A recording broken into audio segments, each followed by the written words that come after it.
এই দেখো পদ্মফুল।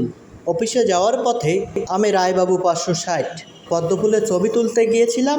এদিকে পদ্মফুলের মালিক এসে আমাকে ধরলো, তুমি কি ফুল ছেড়েছো? আমি বললাম, না কাকু, আমি তো শুধু ছবি তুললাম। এরপরে বাস থেকে নামে বহুদিন পরে একটা নৌকা দেখলাম। ট্রলারে যাওয়ার সময় দেখলাম কাঠের একটা বিশাল নৌকা। তাই আমি ক্যামেরাটারে একটু বন্দি করে ফেলালাম ক্যামেরায়। হ্যাঁ, ভালো লাগলো না কাউরি।